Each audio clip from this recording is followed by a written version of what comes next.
अस्सलाम वालेकुम friends, welcome to my YouTube channel Jam medicos.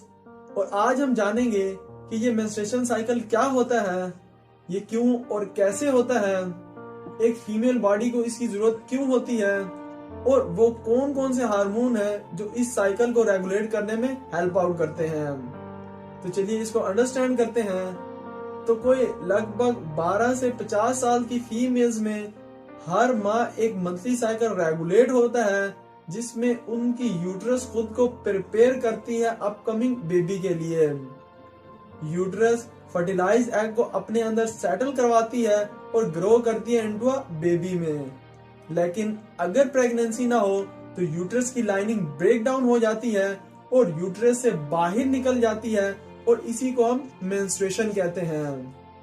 ये मेंस्ट्रुएशन साइकिल कोई 28 दिन तक चलता है, जिसमें फीमेल बॉडी को ड्रास्टिक हार्मोनल फ्लक्चुएशन और साथ ही फिजिकल डिस्कम्फर्ट्स जैसे कि एब्डोमिनल क्रैम्प्स होना, हेडेक होना, बैक एक होना और जनरल नॉजिया जैसे सिम्टम्स अपीयर होते हैं। इस साइकिल की जो पहली स्टेज है उसको हम मेंस्ट्रुएशन स्टेज कहते हैं और ये तब होती है जब रिलीज एग स्पर्म से फर्टिलाइज ना हो। ये तकरीबन 3 से 7 दिन तक रहती है। चूंकि इस स्टेज में एग रिलीज होने के बाद स्पर्म से फर्टिलाइज नहीं होता तो यूट्रस की लाइनिंग एंडोमीट्रियम की भी जरूरत नहीं होती, जिससे एंडोमीट्रियम की ब्रेकडाउन हो जाती है और वो टूटकर वेजाइनल कैनाल के थ्रू जाया हो जाती है along with some blood also. और इसी को हम पीरियड्स का आना भी कहते हैं। इसकी दूसरी स्टेज को ओवुलेशन कहा जाता है और ये तब होती है जब फीमेल ऑलमोस्ट फर्टाइल हो। मेंस्ट्रुएशन के बाद यूट्रस अपने आप को दोबारा से प्रिपेयर यानी थिकन करती है ताकि फर्टिलाइज एग को रिसीव कर सके। ओवरी के अंदर एक फॉलिकल डेवलप होता है और 14वें दिन उस फॉलिकल में से एक एग रिलीज होता है जिसकी फर्टिलाइजेशन हो जाती है। अगर एग से स्पर्म फर्टिलाइज हो जाए तो वो अपने आप को छुपा लेता है, एम्बेडेड कर लेता है यूट्रिन की लाइनिंग एंडोमीट्रियम में। और नॉर्मल फीमेल्स को मेंस्ट्रुएशन या पीरियड नहीं आते और प्रेगनेंसी एस्टेब्लिश हो चुकी होती है।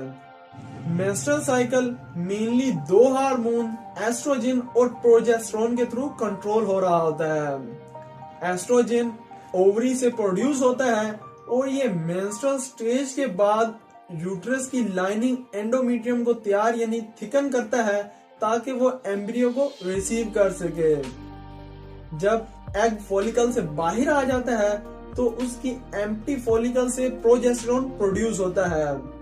एग के निकलने के बाद प्रोजेस्टेरोन का लेवल हाई होता है, लेकिन अगर रिलीज एग की फर्टिलाइजेशन ना हो और वो यूट्रस में एम्बेडेड ना हो तो प्रोजेस्टेरोन का लेवल कम हो जाता है। लेकिन अगर एग फर्टिलाइज हो जाए और यूट्रस में जाके एम्बेडेड हो जाए तो पहले 6.5 माह तकरीबन प्रोजेस्टेरोन का लेवल ज्यादा रहता है, क्योंकि ये प्रोजेस्टेरोन फॉलिकल से भी प्रोड्यूस हो रहा होता है और उसके बाद प्लेसेंटा से भी प्रोजेस्टेरोन रिलीज होता है। इसके साथ 2 और hormones FSH follicle stimulating hormone और लुटिनाइजिंग हार्मोन भी हेल्प आउट करते हैं।